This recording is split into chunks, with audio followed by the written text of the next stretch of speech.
téléspectateurs. Que ta grâce soit sur eux et accompagne-nous du début jusqu'à la fin, au nom de Jésus-Christ. Amen. Amen. Je disais tantôt que nous sommes situés, pour ceux qui veulent suivre nos cultes, nous avons culte les mardis de 18h à 20h, les jeudis de 18h à 20h et le dimanche de 9h à 12h. Nous sommes situés au quartier Beau Séjour, si précisément à l'école Renaissance, en face de l'école Sacré-Cœur. Nous sommes ici pour parler du jubilé. Le pasteur va une fois de plus nous reprendre la définition du jubilé parce que c'est un grand thème. Et de ce thème, il y a plusieurs sous-thèmes qui vont sortir parce qu'au fur et à mesure que nous allons avancer, vous allez comprendre la sagesse infiniment variée. Venez appeler vos voisins, appeler les parents, suivez cette émission, c'est votre émission pour avoir l'éclaircissement sur les Écritures. Je voulais dire sur la Bible. Donc, pasteur, si vous pouvez reprendre la définition ou éclaircir le peuple de Dieu sur le thème jubilé. Merci beaucoup, vraiment que Dieu vous bénisse richement. Nous sommes en train de parler de jubilé. Et comme c'est notre coutume, souvent nous disons, nous ne ramassons pas des sujets ou des thèmes dans la rue, mais nous cherchons à consulter la Bible selon qu'il est écrit, consulter les livres de l'Éternel dans Ésaïe chapitre 34 verset 16, consulter les livres de l'Éternel et lisez. Aucun d'eux ne fera défaut, ni l'un ni l'autre, car sa bouche l'a ordonné. C'est son esprit qui le rassemblera. Donc, nous allons chercher dans la Bible. Pour mieux sauter, on doit comprendre d'abord si la chose vient de Dieu ou pas. Alors, consultons la Bible. Cette fois-ci, nous sommes dans les livres de Lévitique, chapitre 25, au verset 10e. Donc, frères et sœurs, prenez vos Bibles. Nous sommes dans le livre de Lévitique, chapitre 25, au verset 10. Voici ce qui est écrit. Je lis. Et vous, sanctifierez-vous. Et vous sanctifierez la 50e année. Vous publierez la liberté dans le pays pour tous ses habitants. Ce sera pour vous le jubilé. Chacun de vous retournera dans sa propriété et chacun de vous retournera dans sa famille. Amen. Amen. Donc, la Bible nous a bien dit et nous a bien défini le jubilé en disant c'est le retour à la liberté, retour dans sa famille. C'est ça le jubilé. Au préalable, parce que la semaine dernière, nous avions bien parlé en lisant d'abord Lévitique 25 à partir du verset 8, où la Bible avait bien déclaré que ce jour-là est annoncé au son de la trompette. C'est le son de la trompette qui annonce le jubilé. Et ce son de la trompette, ce n'est pas un son normal, mais c'est un son aigu, un son éclatant. Selon Nombre chapitre 10, quand on sonne la trompette avec éclat, ça témoigne que non, c'est le départ. Et si on sonne sans éclat, c'est la réunion du peuple autour de Moïse. C'est pourquoi la Bible déclare, quand Jésus lui-même est venu, il a dit, là où il y a les cadavres, s'assembleront les aigles. C'est-à-dire, pour que les aigles s'assemblent, il faut que les cadavres soient là. Alors, nous croyons que nous nous assemblons autour des véritables cadavres qui est Jésus-Christ. Parce que Jésus, aujourd'hui, c'est la parole. Et c'est autour de la parole que nous nous réunissons. C'est pour dire que la trompette qui sonne aujourd'hui, c'est la trompette du rassemblement. Nous nous rassemblons tout autour de la parole. Mais après-demain, ça sera la trompette du départ, selon Matthieu chapitre 25, à partir du verset 1 jusqu'au verset 11, là où on parle des 10 vierges. Et au milieu de la nuit, surtout au verset 6, au milieu de la nuit, en criant, voici l'époux, allez à sa rencontre. Et nous avions expliqué, selon le frère Ésaïe, chapitre 58, au verset 1er, que la trompette, c'est la voix.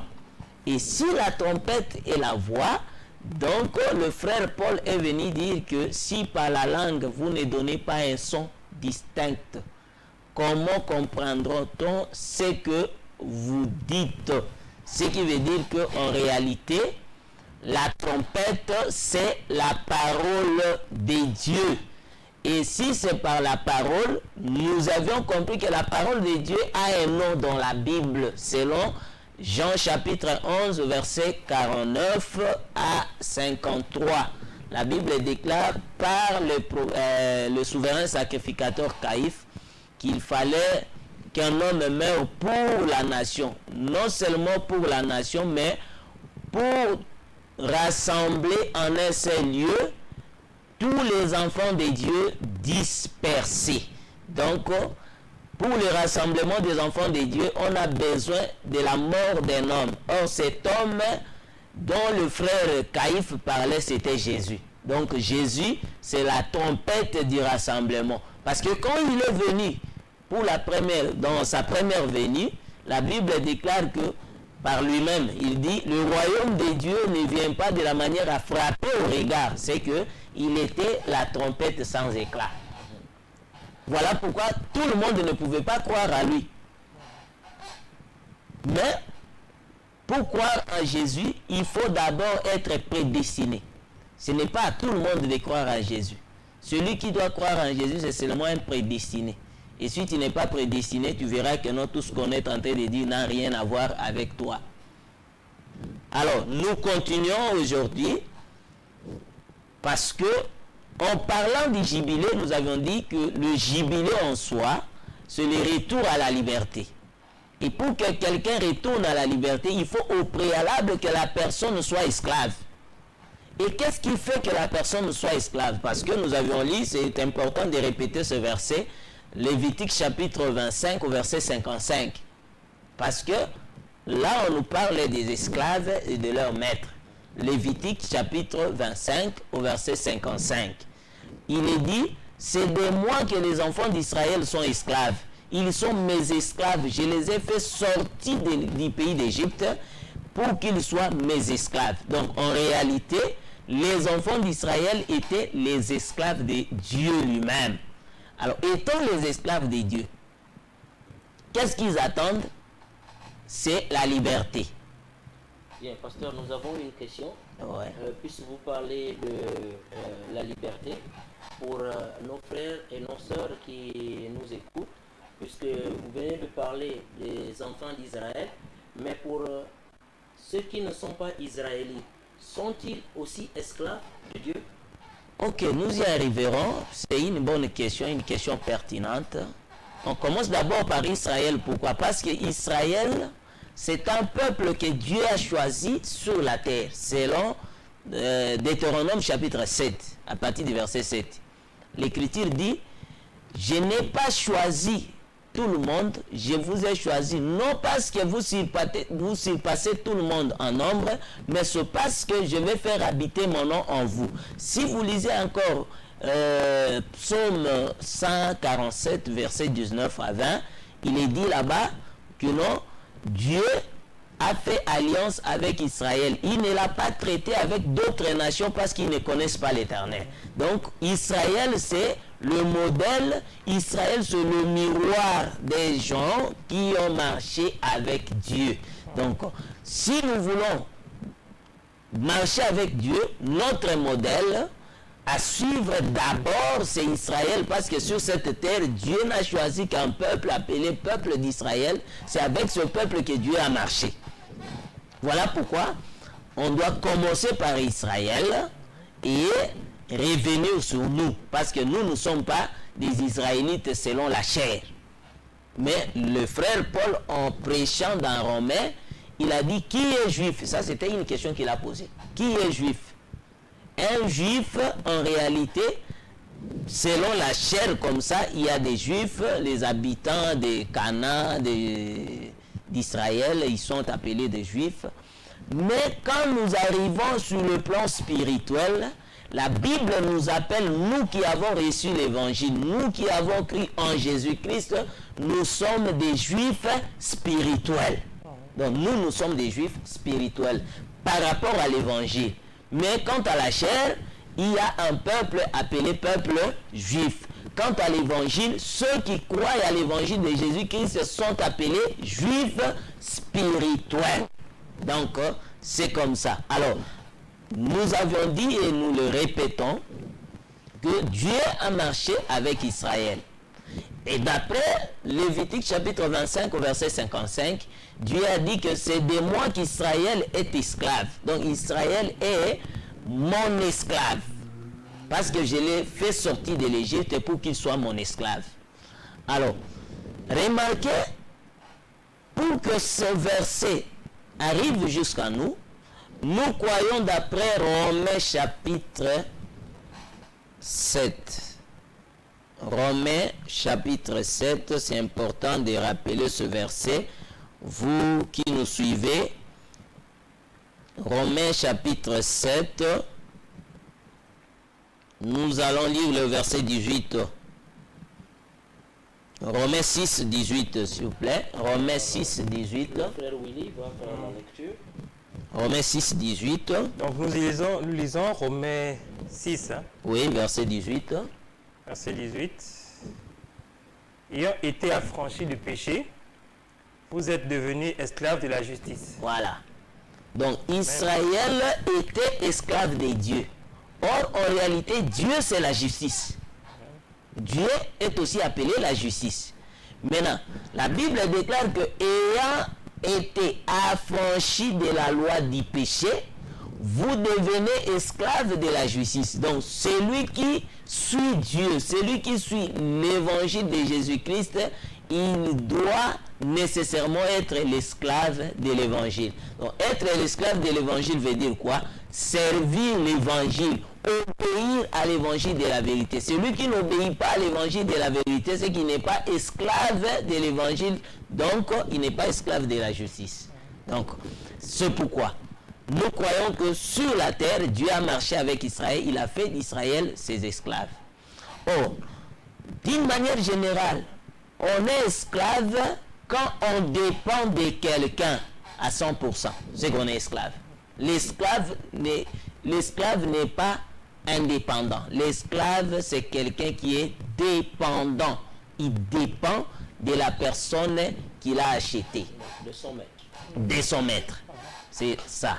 Alors, si nous retournons un peu dans les jardins d'Éden, vous allez comprendre avec nous ensemble que quand Dieu a créé le premier homme, Adam, je vais vous informer que toute la terre, toute l'humanité est sortie d'Adam. Donc il n'y a personne qui est sorti hors d'Adam.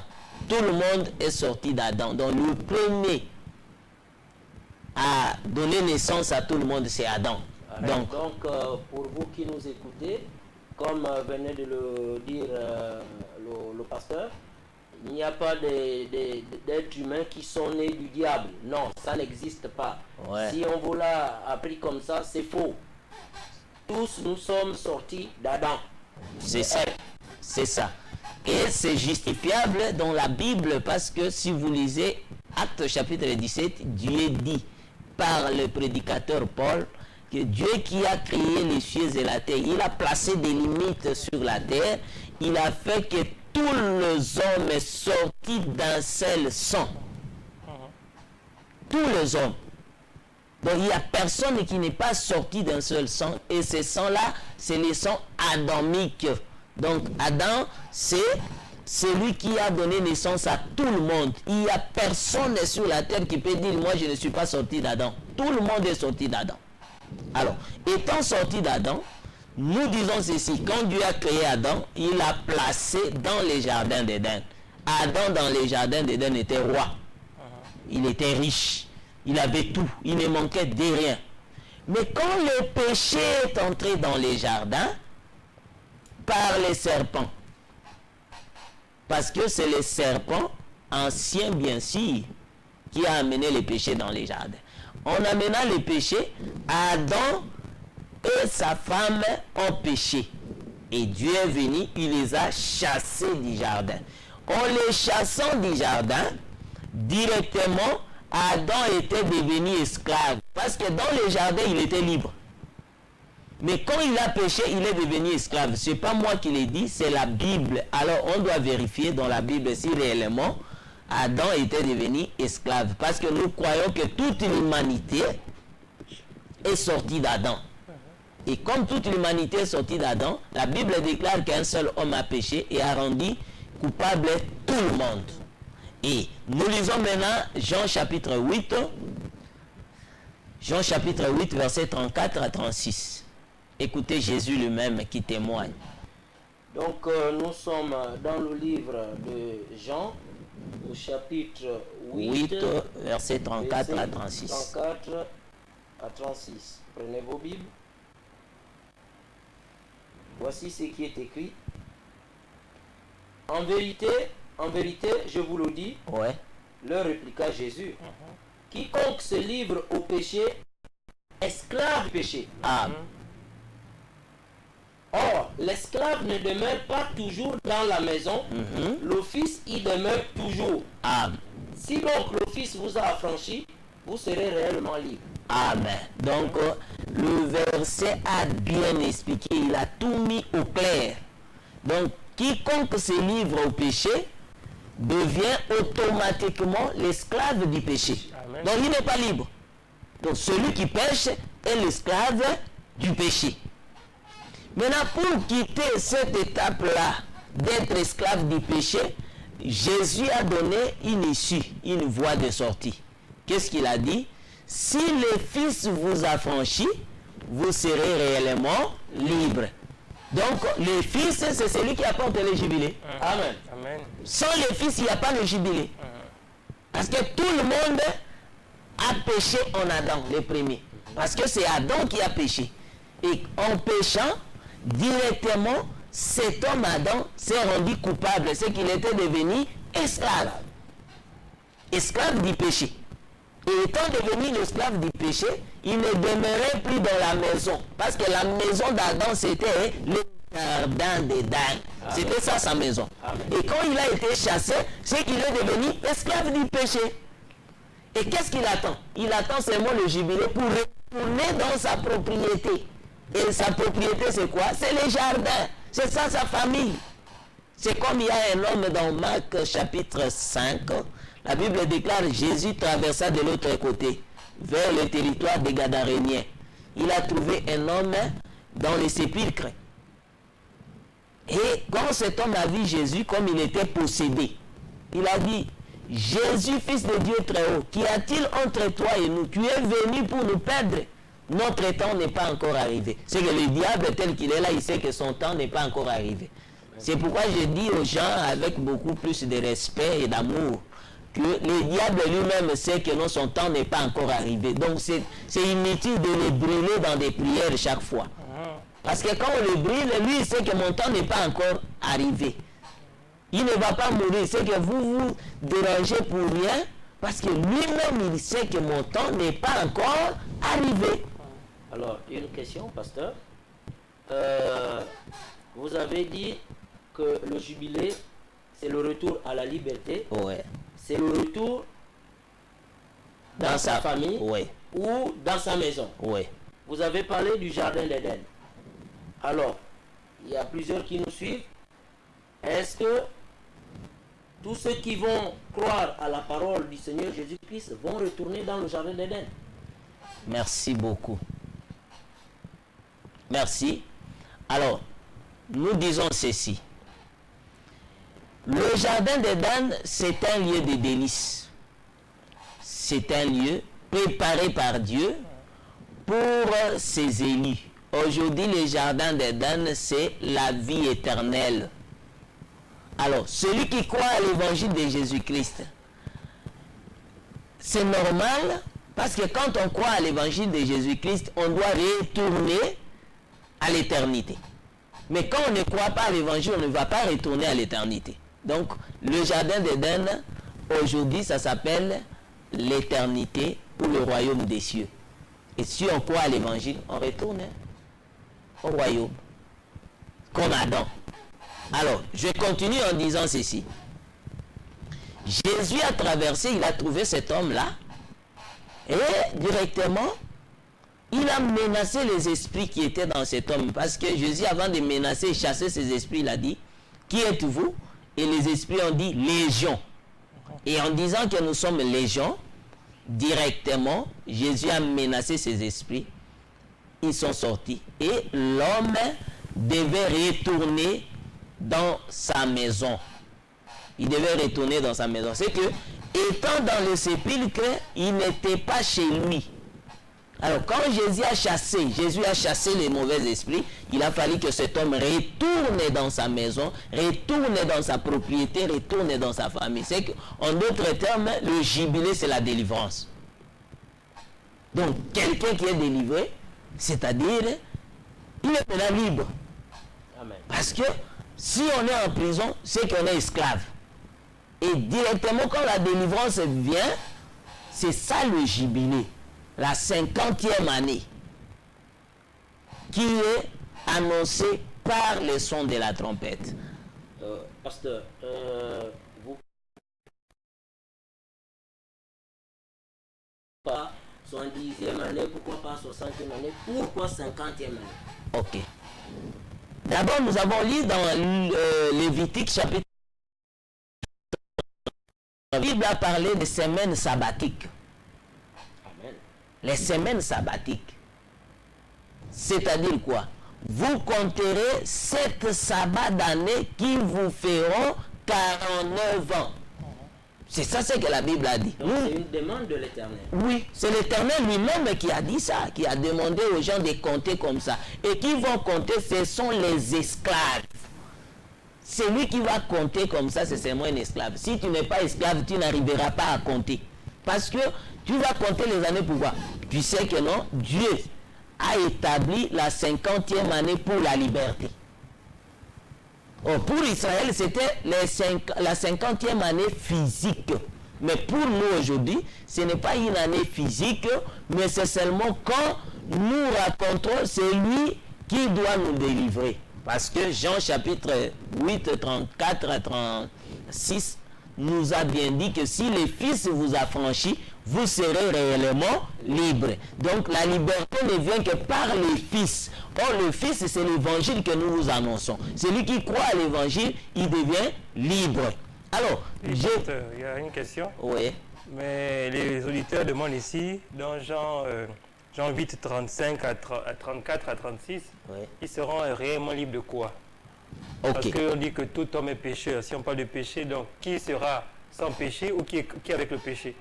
Finalement, c'est ça, parce qu'on dit que tous sont pécheurs. Mais ils seront libres de quoi?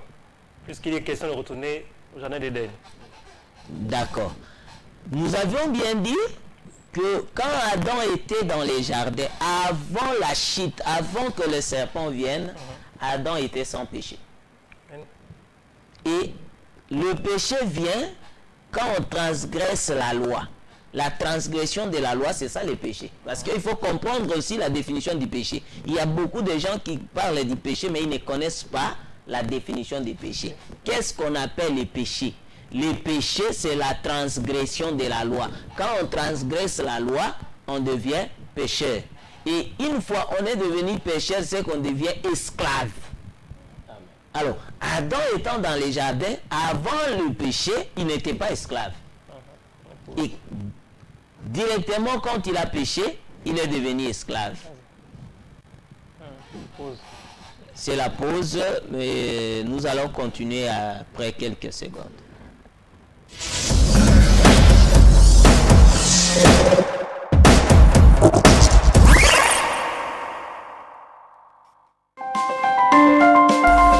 Vous êtes sur LVS.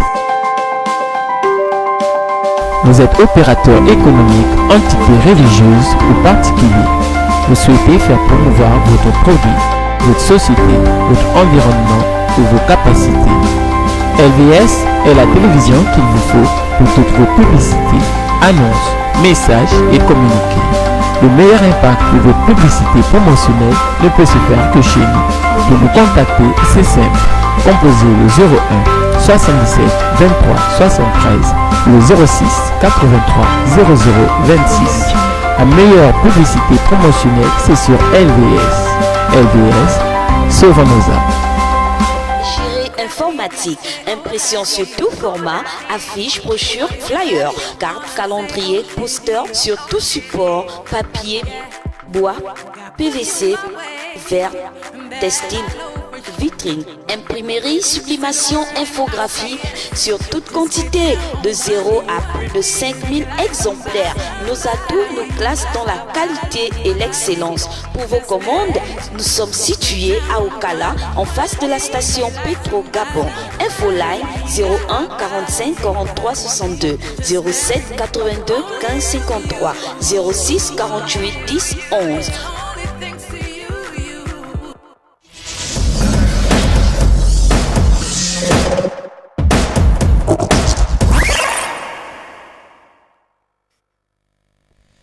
Bien, pour ceux qui nous prennent maintenant, nous sommes sur l'émission Le Temps d'éclaircissement, une émission de l'Église des Saints du Gabon.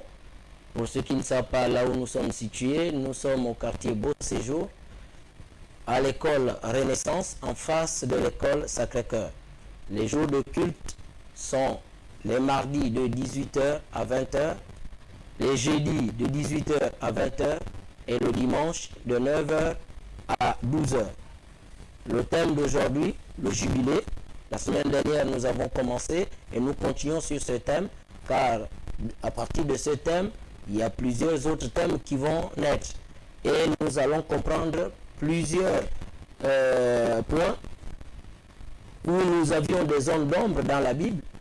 Concernant ce thème, le jubilé, nous allons pouvoir éclaircir plusieurs d'entre nous. Donc nous revenons au pasteur Béni. Le frère posait la question de savoir de quelle liberté s'agit-il lorsqu'on parle du jubilé. Ok, nous avions répondu, mais nous voulons ajouter une écriture dans cette réponse. Donc d'emblée, nous avons dit ceci, que autrefois, quand on pêche, on devient esclave du péché. Et quand on croise le Seigneur, quand on croit à l'évangile de la grâce, directement, on est libéré de la loi du péché. Donc c'est ça, le retour à l'Éden. Donc nous prenons, c'est un verset que nous avions lu, mais c'est important de reprendre ça. Nous sommes dans Romains chapitre 6, verset 18. Le frère Willy va nous lire. Romains 6, 18. 6, verset 18. Nous lisons. Oui. Ayant été affranchis du péché, vous êtes devenus esclaves de la justice. Ok. Affranchi du péché veut dire quoi? Jésus a dit dans Jean chapitre 8 au verset 34 à 36, surtout au verset 35-36, il dit si le Fils vous affranchit, vous serez réellement libres. Parce que nous avons dans la Bible, je vais ouvrir une parenthèse là-bas, nous avons dans la Bible deux Adams. Nous avons le premier et le dernier. Il n'y a pas 3, il n'y a pas 4, il n'y a pas 5 Adams. Nous n'avons que 2 Adams. Il y a le premier qui était poussière, qui devait retourner à la poussière. Et il y a le dernier Adam qui est devenu un esprit vivifiant. Amen. Si vous lisez dans 1 Corinthiens chapitre 15, à partir du verset 47, et vous descendez, vous allez voir qu'il n'y a que ces 2 Adams. Alors le premier Adam a amené l'humanité à la mort, au péché. Mais le dernier Adam, quand il est venu, c'est pour ressusciter ceux qui étaient morts en premier Adam. Donc Jésus-Christ, voilà pourquoi il dit, si le Fils vous affranchit, vous serez réellement libre. Mais aujourd'hui, même dans les églises, nous avons des esclaves. Même dans des églises, parce que quand on croit à une loi, on devient esclave de cette loi. Comme Israël était esclave d'une loi. La loi venant de Dieu. Et aujourd'hui, dans les églises, laisse-moi vous dire que quand on est dans l'ignorance, on est esclave de l'ignorance. Celui qui est dans l'ignorance, il croit servir le vrai Dieu, mais dans l'ignorance, il est esclave. Il n'est pas libre. Or, il n'y a qu'un seul évangile qui rend quelqu'un libre. C'est l'évangile de la grâce, c'est l'évangile éternel que nous vous présentons. Amen. Sans cet évangile, il n'y a pas la liberté. Et cet évangile ne traite que de Jésus seul. Il n'y a pas de mélange. Il n'y a pas de mélange. Amen. Donc, prenons par exemple quelqu'un qui va à l'église. On lui dit, bon, on doit faire une prière de délivrance pour toi, mais il faut apporter de l'eau dans un gobelet. Et c'est avec cette eau-là que nous allons te délivrer. En réalité, quand tu acceptes des pareilles pratiques, tu es esclave. Pourquoi? C'est pas moi qui l'ai dit. La Bible dit ceci dans Actes chapitre 4 verset 12. C'est important de lire ça. Parce qu'il y a des gens aussi qui utilisent les cornes aujourd'hui, disant que c'est la trompette. Vraiment. C'est avec ça qu'on doit te délivrer. Tu es là et, entre guillemets, un homme de Dieu prend une trompette, il commence à sonner pour ta délivrance. En réalité, tu es esclave parce que tu es ignorant. Ça ne peut pas te délivrer. Il n'y a pas la délivrance dans ces choses-là. Alors, on nous cherche Actes chapitre 4, verset 12. On va lire ça ensemble et comprendre Actes chapitre 4, verset 12. C'est très important de comprendre comme ça. On va lire Actes 4, Verset 12. verset 12. Il est écrit: il n'y a de salut en aucun autre, Ouais. car il y a sous le ciel aucun autre nom qui a été donné parmi les hommes par lequel nous devions être sauvés. Ah, il y a du salut en aucun autre nom. On n'a pas cité ce nom-là. On a dit seulement il y a du salut en aucun autre nom sur cette terre. Et il n'y a aucun autre nom qui nous a été donné. Pasteur, pendant que vous parlez de la trompette, Ouais. il y a un frère qui a envoyé une question là, parce que dans leur église, pour avoir le Saint-Esprit, le pasteur doit prendre la trompette et souffler à l'oreille point, pour avoir le Saint-Esprit. Est-ce que c'est une bonne pratique? Est-ce que c'est comme ça qu'on doit acquérir le Saint-Esprit? Ok. C'est une question pertinente pour notre frère. Nous allons répondre à ça, mais avant de répondre à ça, nous cherchons d'abord le nom que Actes chapitre 4 a caché. Ce nom-là. Nous devons chercher ce nom. Nous sommes dans Philippiens chapitre 2. Philippiens chapitre 2. Nous lisons le verset 7. Philippiens 2, verset 7. Lisons. Ouais. Philippiens chapitre 2, verset 7. En descendant jusqu'à même à 10. Mais s'est dépouillé lui-même en prenant une forme de serviteur, Oui. en devenant semblable aux hommes, Oui. ayant paru comme un simple homme. Oui. Il s'est humilié lui-même en se rendant obéissant jusqu'à la mort, même jusqu'à la mort de la croix. Uh-huh. C'est pourquoi aussi Dieu l'a souverainement élevé, Oui. lui a donné le nom qui est au-dessus de tout nom, Amen. afin qu'au nom de Jésus, Voilà. tout genou fléchisse dans les cieux et sur la terre, et sous la terre, et que toute langue confesse que Jésus-Christ est le Seigneur, à la gloire de Dieu le Père. Amen. Donc vous voyez, le nom que Actes chapitre 2 verset 12 a caché, Philippiens chapitre 2 verset 10 nous a révélé ce nom. Il dit afin qu'au nom de Jésus, tout genou fléchisse. Donc ce n'est pas question de prendre de l'eau ou de prendre les tisanes.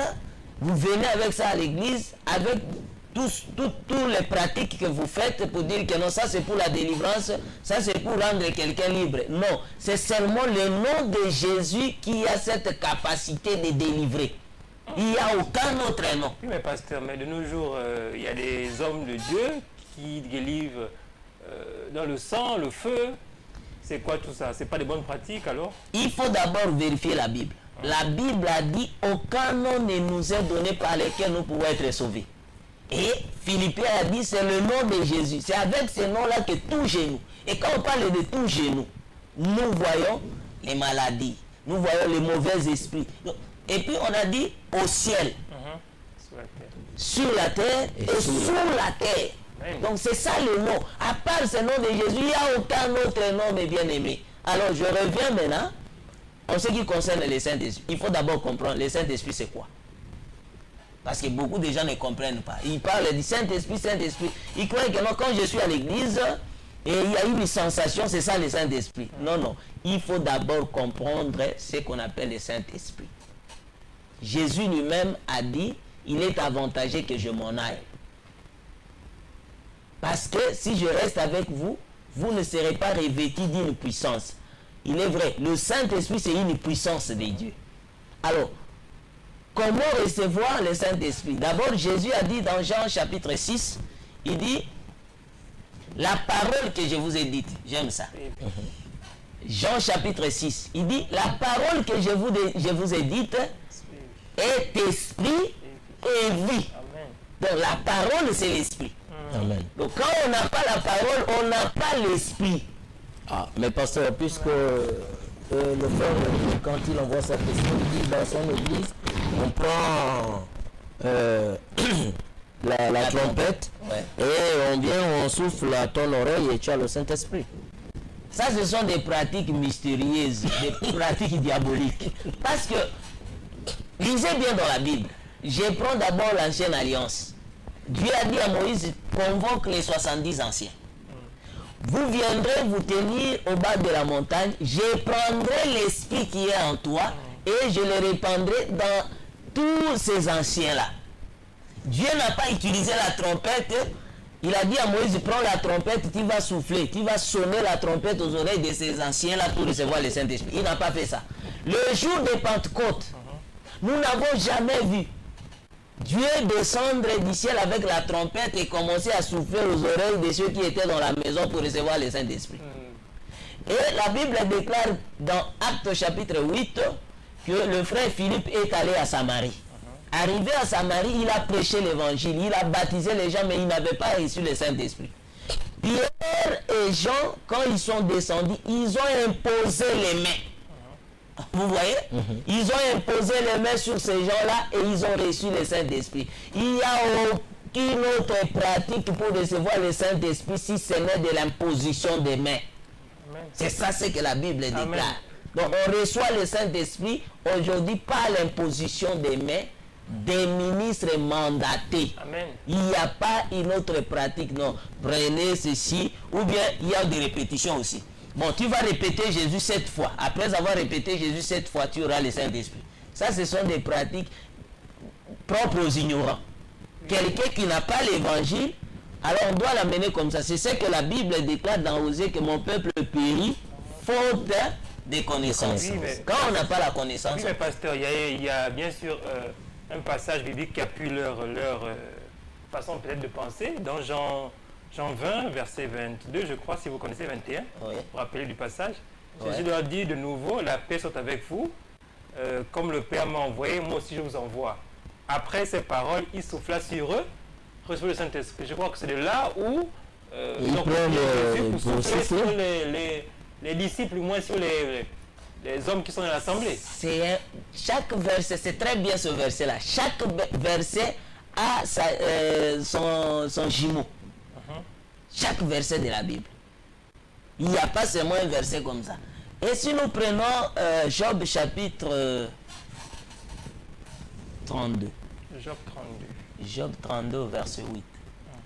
Job 32 verset 8. Parce que les problèmes de souffler, ça ne vient pas, ça commence pas aujourd'hui. On va lire. Job 32, verset 8. Oui. Je crois qu'il est là. Job 32, lisons, verset 8. Mais en réalité, dans l'homme, c'est l'esprit, le souffle de Dieu Tout-Puissant, Qui qui fait- donne l'intelligence. Voilà. Amen. En réalité, dans l'homme, c'est l'esprit et le souffle du Tout-Puissant qui donne la vie. L'intelligence. Amen. Ou qui donne de l'intelligence. Vous voyez? Donc quand on voit ça, il faut aussi retourner dans Job pour comprendre ces choses. Jésus est descendu, il a soufflé sur eux, recevez le Saint-Esprit. Parce qu'en ce temps-là, c'est lui qui avait le Saint-Esprit. Ce n'était que Jésus. Amen. Personne ne pouvait avoir le Saint-Esprit. Et quand Jésus a soufflé sur eux, qu'est-ce qu'il a dit?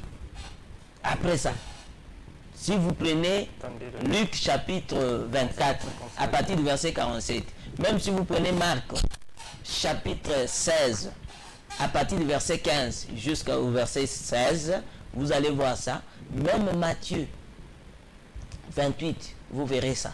Donc là, vous serez d'accord avec moi et avec les Écritures que Jésus, après avoir soufflé, dans Marc ou dans Luc, il les a dit, restez à Jérusalem.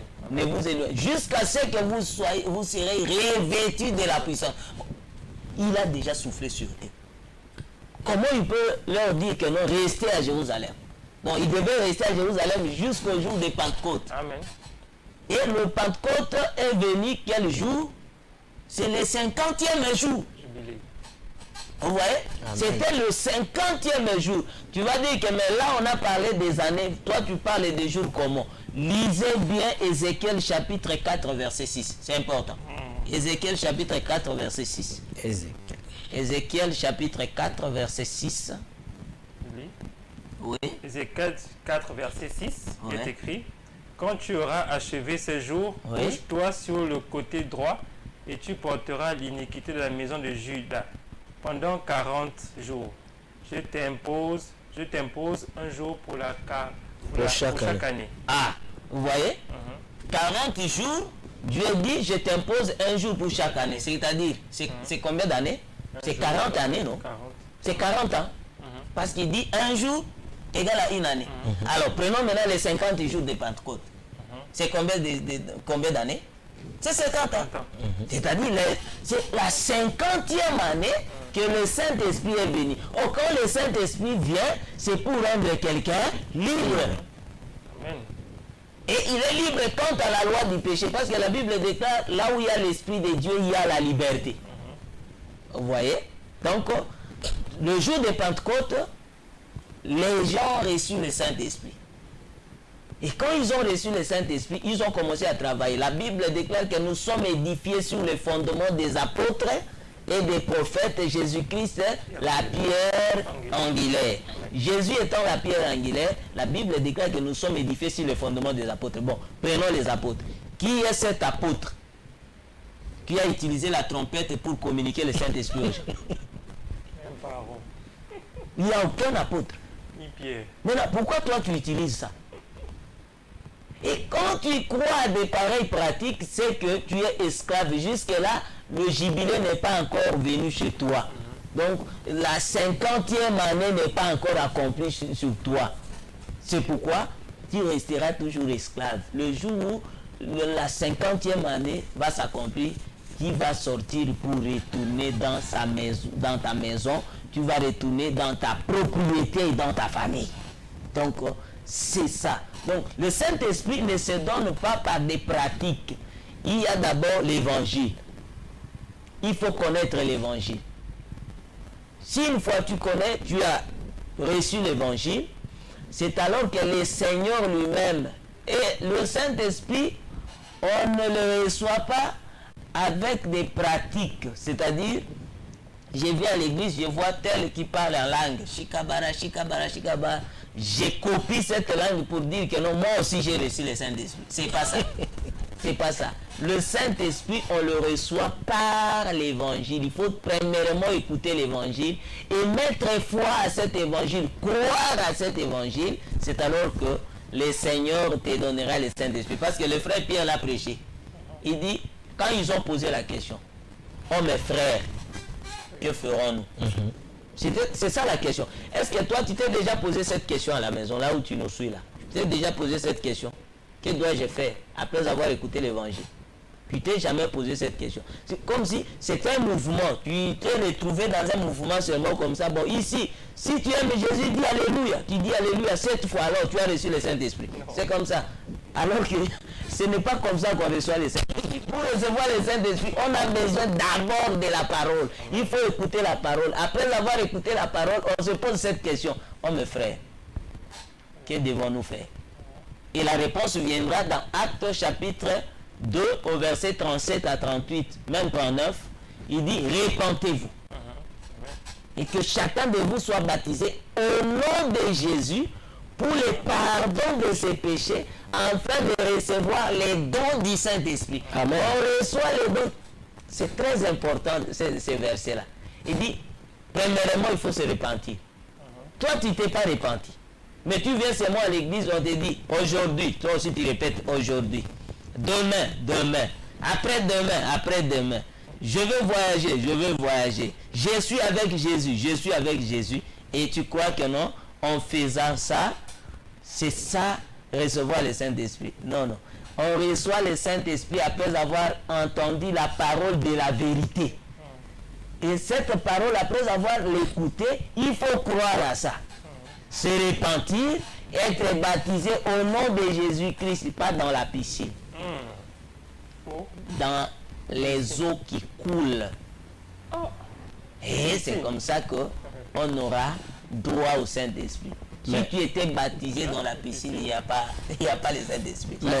Mais pasteur, vous savez que nous sommes dans le modernisme. Vous pouvez avoir une rivière qui est peut-être à 50 km alors que les gens veulent prendre le baptême. On construit une piscine et puis vous pouvez baptiser dans la piscine. C'est pas la première fois dans la Bible, c'est passé aussi. Acte chapitre 8, il est écrit, l'eunuque éthiopien marchait, n'est-ce pas? Et Dieu a envoyé Philippe, chemin faisant, ils ont trouvé de l'eau. Et il a dit, je vois de l'eau. Philippe lui a dit, si tu crois de tout ton cœur, cela est possible. Il dit, je le crois. Il a été baptisé. Mais qu'allez-vous dire pour tous ceux qui ont pris le baptême dans les piscines? C'est en dehors de la parole, ceux qui n'ont pas le Saint-Esprit et ils n'hériteront pas le royaume de Dieu s'ils ne se répandent pas. Mais il faut même des miracles, pasteur. Faire des miracles, les diables aussi les font. Les miracles, les diables les font. Et il le fait pour impressionner les gens. Lisez Matthieu chapitre 24. Vous allez voir que non, l'apparition de ce faux Christ se fera avec des miracles, des prodiges mensongers. Donc le miracle, ce n'est pas ça la garantie. La garantie, c'est l'évangile. Avoir l'évangile qui te permet d'avoir le Saint-Esprit. C'est ça. Vraiment, que Dieu vous bénisse. Je crois que le temps nous fait défaut. On va continuer. Chers téléspectateurs, donc vous avez été édifiés sur le jubilé et nous avons pris une brèche pour le frère qui a posé la question de savoir comment recevoir le Saint-Esprit. Vous avez eu un éclaircissement sur comment recevoir le Saint-Esprit parce que plusieurs d'entre nous sont passés par des chemins où on prend la trompette, on souffle sur toi, ou bon, on te baptise dans une piscine parce que vous êtes éloigné d'une rivière qui coule. Donc vous avez été édifiés désormais, s'il vous plaît, pour les frères et les sœurs qui nous écoutent. Si vous avez été baptisé dans une piscine, il vaut mieux reprendre votre baptême et faites ce que l'homme de Dieu venait de conseiller, c'est biblique. Il faut d'abord premièrement écouter l'évangile du Seigneur Jésus-Christ, ensuite se repentir et le Seigneur lui-même, il vous fera grâce du Saint-Esprit. Donc nous sommes sur l'émission Le Temps de l'éclaircissement. C'est l'église des Saints.